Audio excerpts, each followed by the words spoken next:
Mississippi. Let's do it.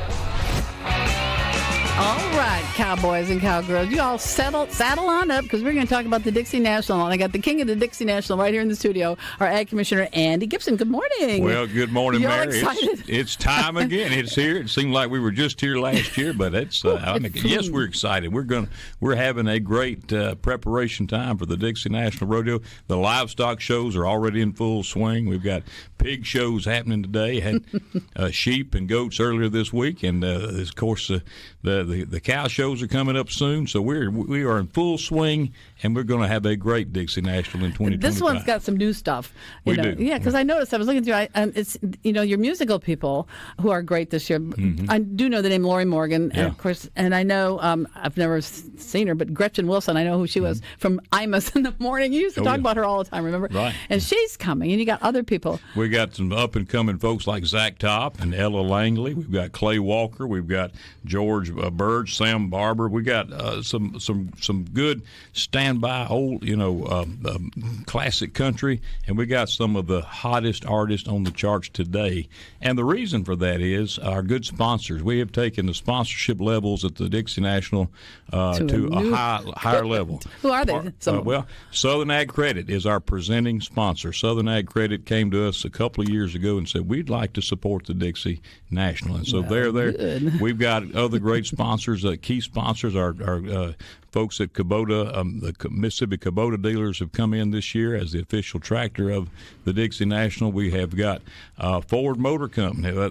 Actually, the Mississippi Ford dealers, Mid-South Ford dealers is coming in. So we've taken it to a higher level. They'll so be we selling some F-150s. That's right. They'll be putting those barrels out with that. Oh. And we can bring in better talent when we have the funds to do that. And so not only that, but we've got a lot of advertising going on that they help pay for. So we're excited about taking the Dixie National to an even higher level this year than it's been before. We did set an all-time record last year, so we want to break that record. Yeah, this do year. it. Go. Yeah. Well, yeah. I mean, I like it that the singers are all performing right after the rodeo, so you can stay in place. That's right. You don't have to get going, whatever you want to do, but they're going to be right there. Well, to tell you how hot it's been, Zach Top sold out in November, so that's never happened before. Ella Langley sold out, I think, early January.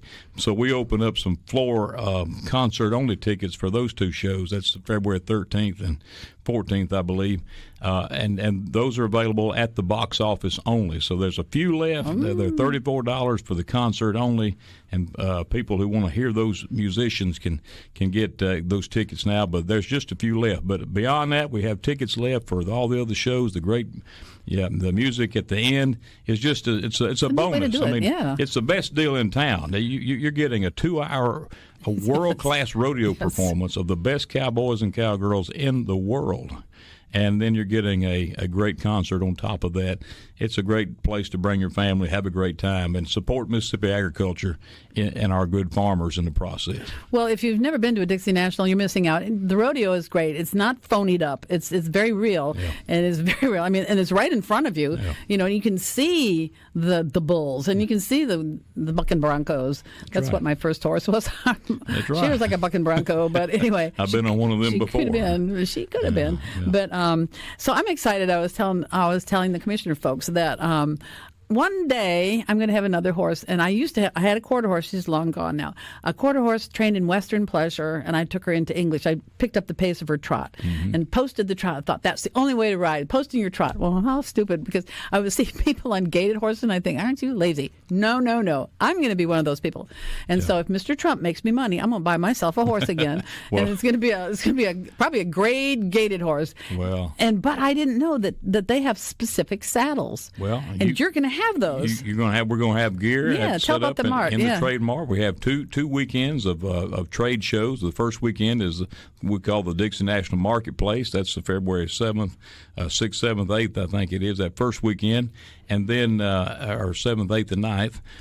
The first night of the rodeo is the 7th. That's the 7th, 8th, and 9th. That's Saturday. And then we are having the second weekend. We're adding to that the Ag and Outdoor Expo, which is our wildlife show for hunters and fishermen and Folks getting geared up for turkey season and all that. Don't you have fashions at that one too? Yeah, I mean, there's clothes. It's something for everybody. Household items. Also equipment. I mean, equipment for outdoorsmen and folks on the farm or ranch. So you can stop in there both of those weekends. And we have added this year. I really want to emphasize this: that we have an extra day at the Dixie National Rodeo that last Sunday. What is that? February? I think it's the 16th. Like yeah, maybe.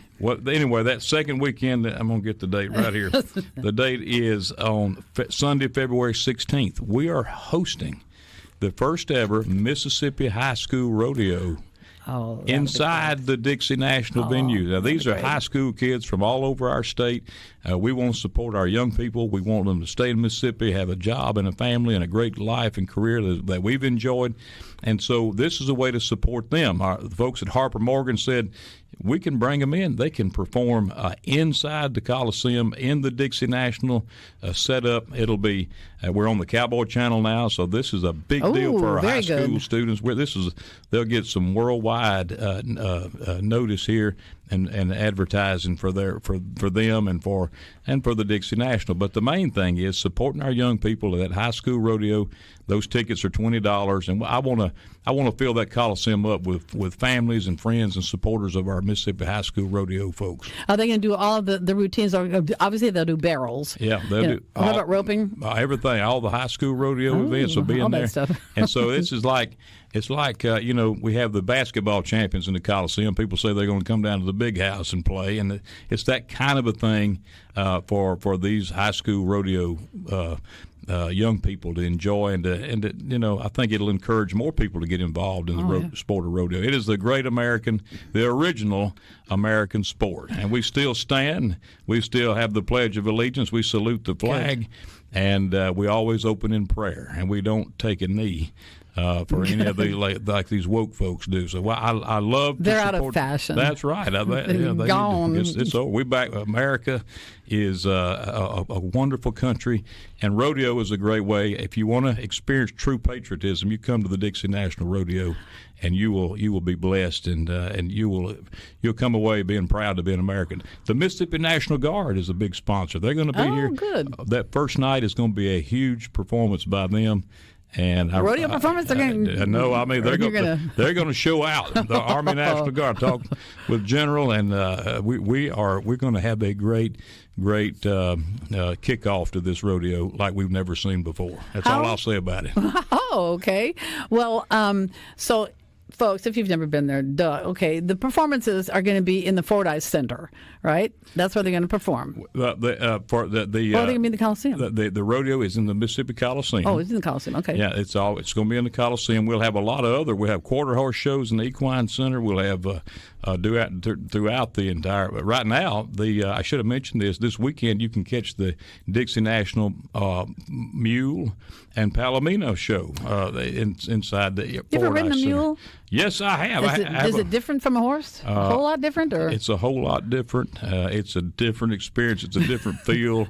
In fact, I have a mule not right now named Moonshine, and she's a smart mule. So I was going to say they're very smart, aren't they? They're really smart. And they're long-lived. A jumping mule. She'll jump over a fence in a heartbeat. Oh dear. But I've coon hunted off mules, and I've done a little bit of everything in my life. But that mule ride is a different feel, totally different feel. It's almost like you're facing down, like Festus Hagen on Gunsmoke. It's a little different. Sort of like when the helicopter starts to get going. Yeah. Well, we were both talking before the show that we both at different places and times have ridden Pasafinos. Yes. And they're wonderful horses. They're long-lived. They're sturdy, hardy, and everything. Mm-hmm. But they've got a very short stride. And in shows, they put them on boards so that the judges can hear them because but it's like that. You think when you're riding, you think, "Oh, I'm killing this horse." You just think you're killing it. You're not. A show horse, or they're a show pony, and they'll be in the parade. We have some of those in our Dixie National Parade that's coming up Saturday, February 8th. Matter of fact, my neighbors are raised Pasafinas, and they ride in in the parade. And, you see a little bit of everything. Don't forget the wagon train the coming wagon to train, town. that's really great. Now, the wagon train always comes by Fannin Landing Circle, and it goes around the corner to North Shore Drive, which becomes the Causeway, which becomes Old Fannin Road. Yeah. And I live out near there, so, oftentimes I get stuck in traffic, but it's okay. I just sit there and take video of it, and post it. But that's a cool thing. When is that? That'll be riding in usually on the Thursday before the rodeo. That Thursday before the rodeo starts on Friday. Then they have that's this Thursday. Then that's next Thursday. Next Thursday, next Friday. And then they'll have their grand entry into the Coliseum. They actually ride those wagons in on Saturday between before the 2:00 show. They'll have a grand entry after the parade, but they'll take up the bulk of the parade. That wagon train. It's not just one. Most people don't realize they're coming from every corner of the state. Who are those people? We have a wagon train from the Gulf Coast. We have one from Northeast Mississippi, okay. And they all come different routes and they converge at the fairgrounds. And we have a great time. Who are they? Do you know who those people are? Yes, I do. Helen Fleming of Tupelo, Mississippi. Okay. You better know Helen Fleming of Tupelo, Mississippi. She is the wagon. She's the wagon master. Oh, really? In fact, she's also in charge of the mule show happening right now. So she's at the fairgrounds. If she's listening, thank you, Helen, for all you do. Helen what? Fleming, Fleming. Okay. Miss Helen Fleming. She's been doing this for over 30 years. She started doing it with the great Jim Buck Ross years ago. And she's kept it going, and so the wagon train still rolls, and we are proud to host them. And do you know how many of them there are? I mean, there's like just hundreds. That one that I see. There's a bunch of those. There are hundreds, and each year it's different depending on the weather and all that. But they take their family vacation. And they're camping. Yeah. They're camping in these wagons for a week as they make their way. And they display their pots and pans. Yeah. They're rattling along because you hear them and see them. We have a special place from the park on the fairgrounds, and they always invite me over to eat with them, and I enjoy it. And they're just good folks. They're just good Mississippi people, and that's what the Dixie National is all about. We're actually highlighting to the world all the good things about this state. And when we went on the Cowboy Channel a couple of years ago, people started calling my office from Montana and Wyoming. And even in North California, there's still rural people in North California, and they're like, we had no idea y'all had this event in Mississippi. It is the biggest and the best rodeo east of the Mississippi River. It's big. It's one of the top 60 rodeos Yeah. in the world, Yeah. and it happens right here in the Magnolia State. A question from a listener. Do you have to have tickets to view the wagon train on Saturday? You do not. You come out to the parade on Saturday. I think it's Saturday, February 8th at 10 o'clock. Line up along the parade route. Get our Dixie National guide at dixienational.org. That'll have all the details. Yeah, that's everything. There's a PDF everything. on there. It has everything happening starting in January all the way through February. But you can line up and see the parade, and you can watch them one at a time come by. They'll throw candy, and I'll be on my horse. And you're not going to give out any free biscuits, though, are you? Oh, well we may maybe. find a way to do that. We've done it before at the Dixie National. We did have a sponsor last year that gave some biscuits out on that day at the biscuit booth, and maybe they'll do it again. I think that was the Mississippi Baptist disaster relief. But I hadn't heard from them yet, but I'm sure they'll have something there as a way to support so you can the folks. See the whole. So there'll be hundreds of them. Hundreds of people in the wagon train. We line up there on Mississippi Street, right by the farmers market, headed up the hill. We go around the Capitol, and then to the left, and then back down by the governor's mansion, and we make our way back into the fairgrounds. And it will take a couple of hours for that parade with all those wagons. And we want you to come, and we want to bring those kids and let them experience this. And when you're there, you can stay for the rodeo 2 o'clock, 2 p.m. and 7, both Saturdays. Now, the rodeo takes a break Monday and Tuesday to do slack, and so they'll be having slack performances between the official rodeo performances. Those are free to the public. What is slack? Slack is when they have so many cowboys getting in the rodeo that there's too many to fit them all in within the 10 days of performances. So they bring them in all hours of the night. They're competing. Cowboys driving here midnight. They'll be competing, and then they get back in their truck and go to the next ride. Cowgirls do the same. So they can come and see that. We have a kids' day on that Tuesday, February 11th. That we've really emphasized making it a field trip. We're bringing school children here. We had 5,000 school kids here from all over the state last year. We filled that Coliseum up. They learn. We teach them about agriculture and about rodeo, and they love it. And when I was there last time, they had me all autographing their hats. Oh, that's they love cute. to wear cowboy hats like I do. And they like those horses. That's right. Love those horses. So I presume that the majority of horses are, well, because of the events, it's a rodeo, but I presume they're mostly quarter horses. They are mostly quarter horses. Mostly quarter horses. We have some great stock here. Harper Morgan Rodeo has been doing the Dixie National in partnership with us for all these 60 years, and this is the 60th anniversary. No wonder it's big this year. Bigger than 6-0. We want to do a lot of special things to make it even bigger and better, and we're excited about it. I can't decide. I have you for the Dixie National, and I have you for the State Fair, and you're so excited about each of them. Each have their own excitement levels. I mean, you just love those, don't you? I do. You can't really you can't pick. I view it as a prime way to promote the great things about our state. I love Mississippi, and Mississippians that I talk to from every corner of this state, they appreciate what we do to highlight the good things of our state, and we do put our best foot forward. These are two great events. They're signature events for Mississippi, and they're only getting better. And the Dixie National is no exception. So with Harper Morgan and Department of Agriculture, we have a win-win program for the state. We're excited, and it's also economic development. I should add. Oh, absolutely. I mean, these people coming in from wherever, all coming in. We had 48 states represented here last year. Okay. People brought their livestock. They just weren't from Alaska or Hawaii. They brought cows to show at the Dixie National. They brought, open show hogs. They brought, and of course, they came from all over to see the Dixie National and to compete here. We have cowboys and cowgirls from Australia and all over the world that come here. So this is one of the biggest tourism events in the state, and it is about economic development as much as it is supporting agriculture, which is our number one industry. And the industry we had better support if we're going to eat and have clothes on our back. We got to keep supporting agriculture. Plus, all this stuff is fun because it's the horses. Who doesn't like a horse? I mean, a lot of people don't like a horse. I can't imagine. I don't know anybody like that. Everybody loves a horse. I've never met anybody, and especially children, who don't like horses. Yes. We all wanted them when we were kids. Some kids got them, like these lucky little kids. That would be really cool. What's the day again for the junior? Oh, it's the last Sunday, right? That the high school rodeo, Mississippi High School Rodeo, is on February 16th. The 16th. That's that Sunday, February 16th, and those tickets are $20. Support our young people. Yeah. And come out and support the kids at the livestock show, 4-H FFA. This is the future. You can go to the barns and look. They're open to the public right now. Come check it out. And these are our cream of the crop young people. This is the best workforce development program in the state of Mississippi, bar none. Ag Commissioner Andy Gipson, you got to go get on your horse and get out of here. And I suppose you got to go get down to the office and do some of that stuff. I'm going to do some of both. And so I hope to see all of you at the great Dixie National Rodeo. Everybody. And then we're coming back. We got something really special too. It's a play. It's a different sort of a thing. We're talking, this is the present, and we're talking about something that is about the past, but it's fascinating. All right. Good thanks deal. a lot. Thanks, Mary. Enjoy it. I will. You too. Welcome back to Mary, Wieden, and You. Boy, oh boy, this is a real treat. A play that's really different. The story it's a different story. It's not like you think Martin Luther King Jr. This is a completely different thing. It's called The Mountaintop. And starting, when is it starting? February 4th. February 4th. Oh, my goodness. And so, that's Tuesday. Next week. Yes. Are you ready? We are. Absolutely. Well, I have got in the studio here, I have Martin Luther King Jr., played by Shabazz Green, and I have Kamei, played by, and I don't know how to say your first name.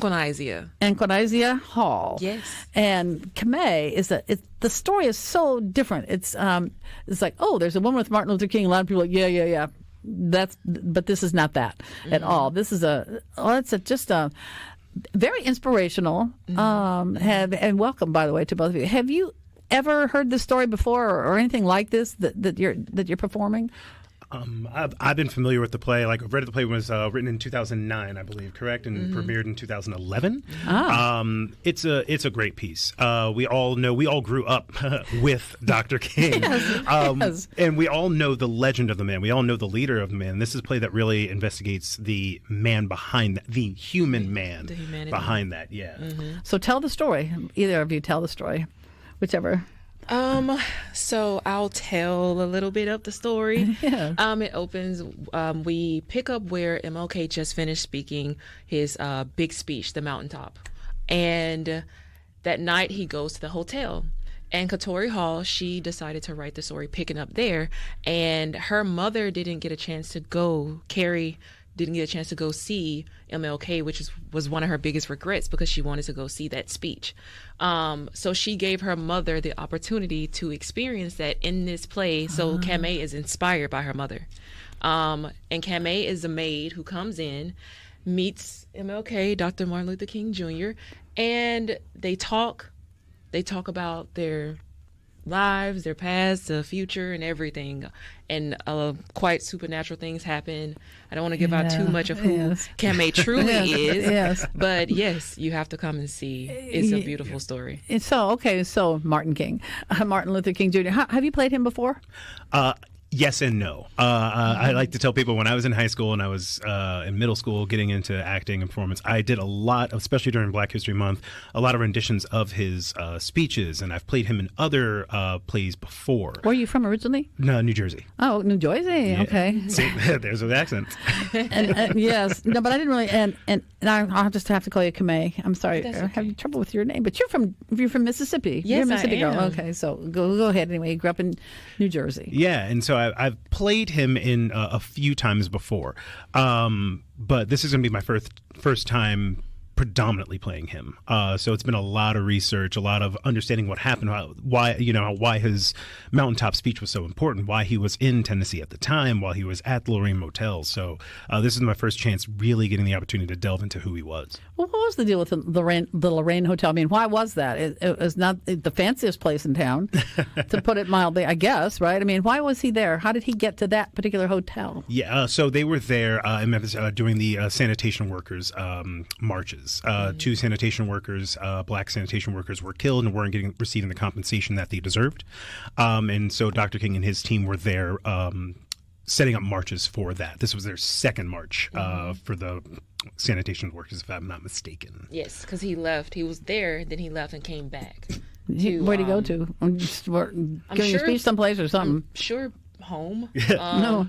On his tours, Yeah. But he came back and... those two were killed, and he was advocating for them. You got to talk better into your mic. Oh, sorry. Hey, no, there you go. There we go. There you go. Absolutely. Have you both performed for New Stage before? Because this is at New Stage. Have you ever acted there before? I know you've been all over the place, all over the country. But you? Yes, I was in Chicken and Biscuits last season. So much fun.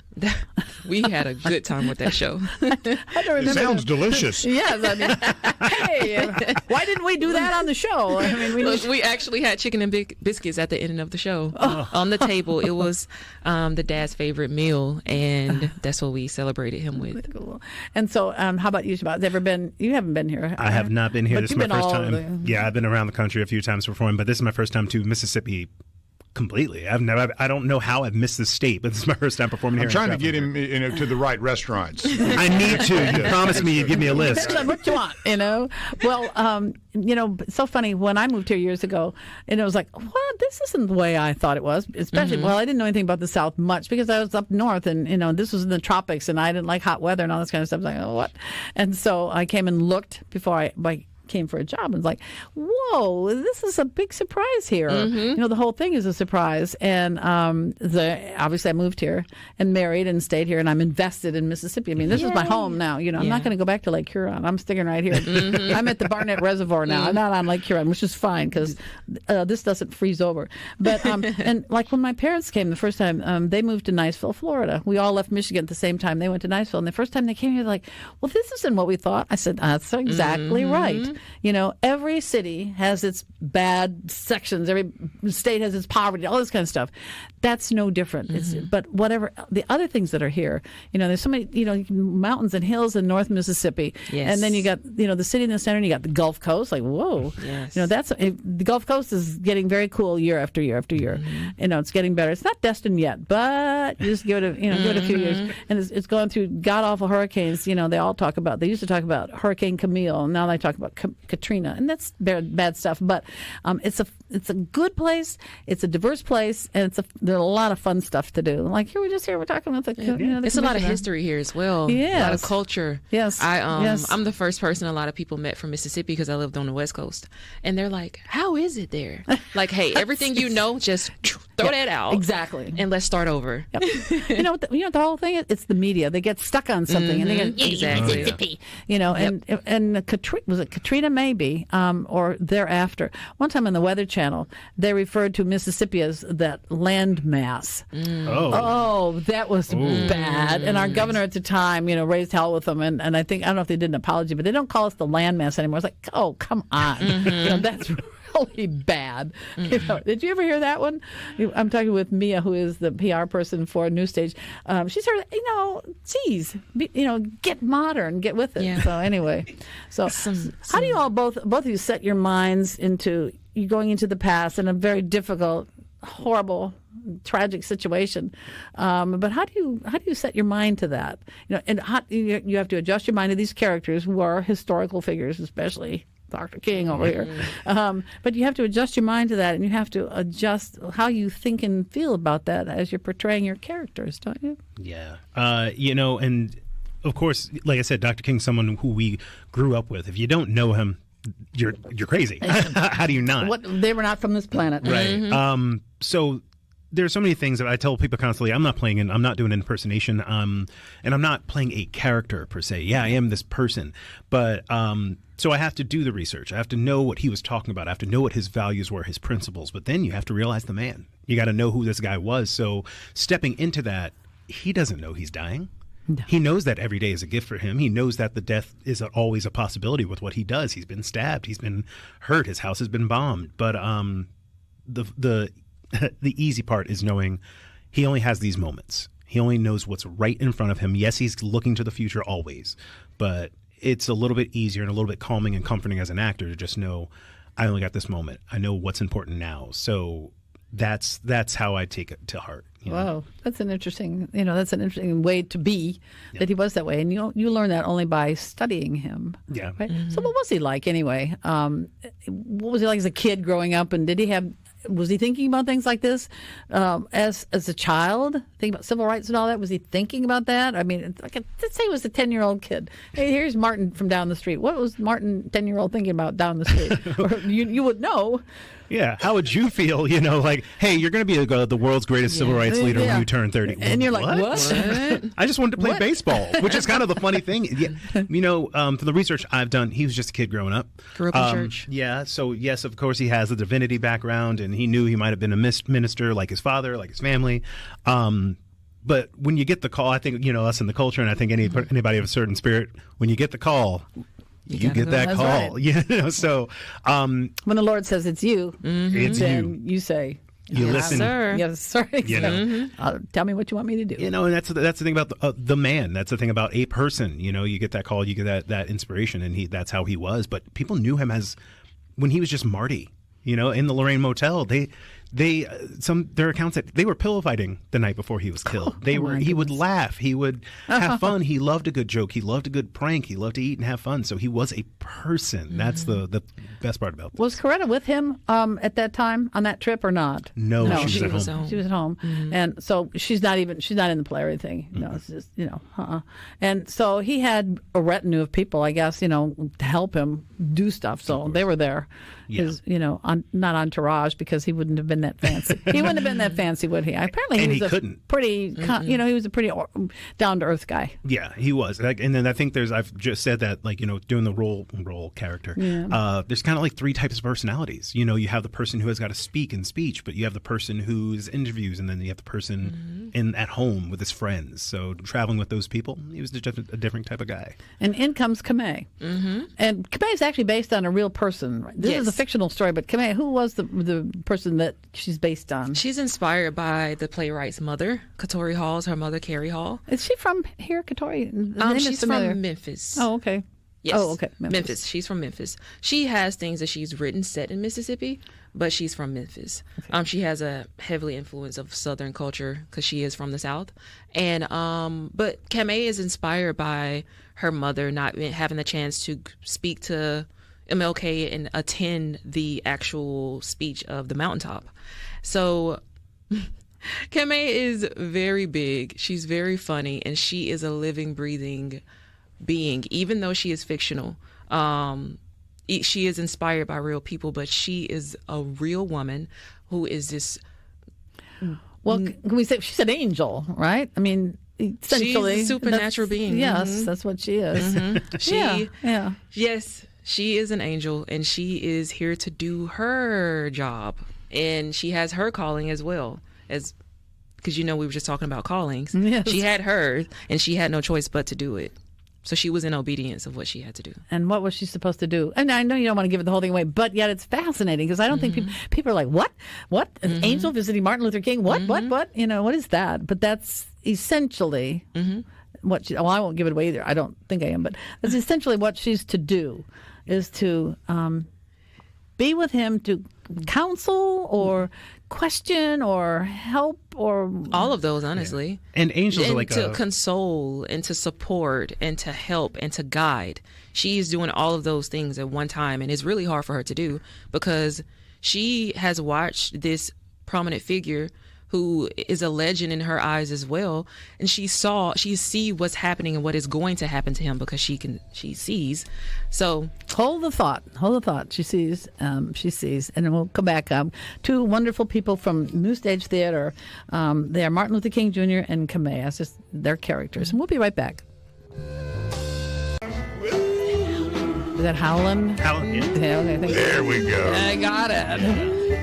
A lot of these people work here. They've been music people, and they know music, and I don't. Mary's good, though. You are. I mean, it's just some I'll throw at you, and like, I don't know who that is. Well, let me tell you something. I'll give you a name. I'll give you this name that popped right into my head this week, and it was over a sad situation, but the name was Lenny Skutnik. Do you know who Lenny Skutnik is? I'm about to look it up, though. Well, no, don't do that. Well, it's about the plane crash. It's about the plane crash in D.C. And they were talking about how there was this plane crash in the early 80s in the Potomac River.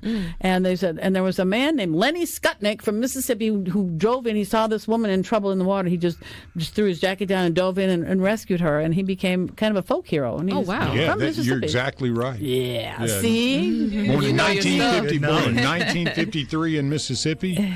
And U.S. President Ronald Reagan invited Skutnik to attend the 1982 State of the Union address. Well, see? Wow. See? But that name popped into my head. It's like, wait a minute, how does that happen? How do I know that? I don't know. I don't know a lot of. Yeah, Howlin' Wolf is. Yeah. If you listen to BB Station too, you'll hear Howlin' Wolf. Yeah, I have several cuts with him and Eric Clapton. They're playing together, and I love playing those because it's such a blend of rock and roll and the master of blues. Yeah, especially if you like me, listen to Sirius. Anyway, y'all. So back to our play. It's called Mountaintop, and it starts next Tuesday at New Stage Theater, and I have the actors who are Martin Luther King Jr. and who are Kame, a spiritual being, right? She's a spiritual being. But anyway, does she? As you said, her character, the character Kame has been watching Martin grow up. Is that right? Well, seen him in his life. She's actually younger than him. But so the thing is, Kame is just a woman. She's just a woman who is trying to survive, who was trying to survive at least. And in the midst of it, you will see the similarities that she has with Dr. MLK and also the contrasts because she's very different as well. But she is there to help, guide, support, be there for him. And what does he think about that? What does he think? Like, hey, wait a minute, what? Who are you? Again, she's just a person, and he's living in that moment. So he welcomes her. Because think about, again, this man who has to live such a public life.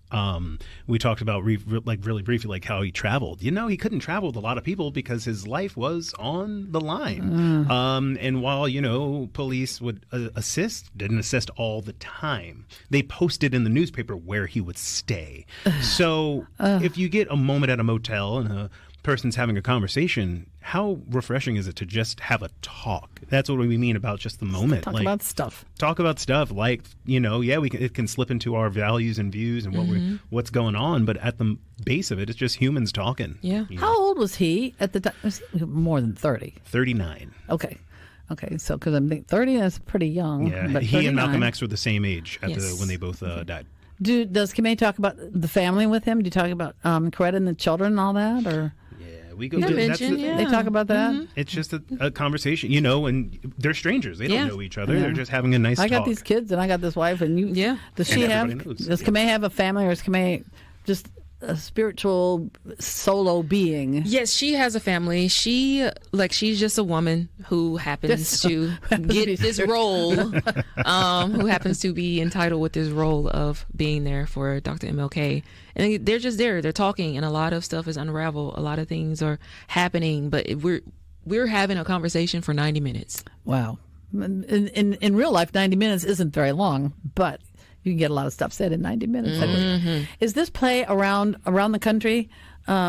In different theaters, I would presume this play is. Yes. Yes. Would you two, if you want to go to it and perform it again at another, when you're finished here, don't go running off. No, but I'm saying, but you two would be compatible people, and you would be, would you do it again? Absolutely. Oh yes, with no hesitation. Oh my gosh, yeah, like it's so rewarding. This has been on.